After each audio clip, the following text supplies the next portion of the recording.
Well, let's talk about the aftermath of the weekend's US strikes on Iran's nuclear program. In Iran itself, the judiciary's news agency says 3 men accused of spying for Israel have been hanged.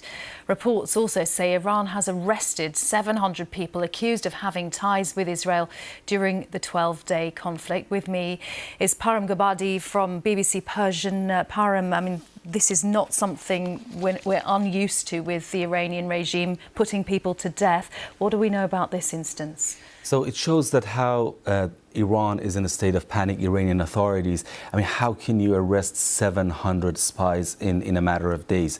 So it shows that Iranians are, they want to show strength. And that's what many Iranians have feared in the past few days, that the Iranian authorities, because they feel humiliated, they will take revenge on their own people. But the point is that I was watching the Iranian state TV and they were lining up 6 men. And one of them was saying, I was just a motorcycle delivery guy. And he said that, yeah, what did you do? Yeah, I was working for Mossad, delivering things here and there. So, the infiltration, the collaboration should be at extremely high level, not just probably someone with a motorcycle, because they knew in the past few days Israelis targeted so many nuclear scientists, high-ranking commanders. Some of them, one nuclear scientist survived one attack, was in a hiding in one of the relatives' house in a totally different city, and he was targeted there. And that shows the level of intelligence that the Israelis had, that they even managed to kill so many commanders on day 1 of the attack. It's not just 700 people that you can easily find throughout Iran. So but Iranians, like Israelis, Iranian authorities like Israelis, they're celebrating, they're claiming victory, they're in a celebratory mood.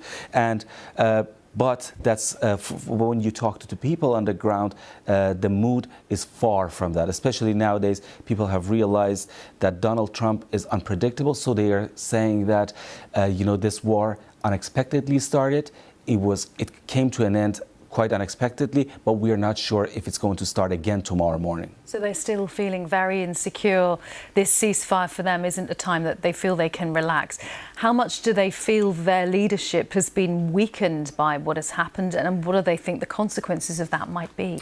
So they feel it's volatile because, the ceasefire is holding. Yes, Iran is not sending missiles and Israel is not sending fighter jets. However, throughout Iran, in Zanjan, in capital Tehran, in the northern part of Iran, the air defense system was activated. And again, that's another reason that many Iranians feel that this truce, this ceasefire is volatile, because they see the sounds of air defense system in the system, but they've lost their trust in the leadership. They say that Khamenei, the supreme leader, was in the hiding since day 1. He just published some pre-recorded videos, but he did not appear among his supporters, even the closest to him. And the Iranian sky was defenseless. Fighter jets, Israeli fighter jets, they maneuvered and they targeted all across Iran from north to south and east to west. Param, thank you very much. Param Gabadi from BBC Persian.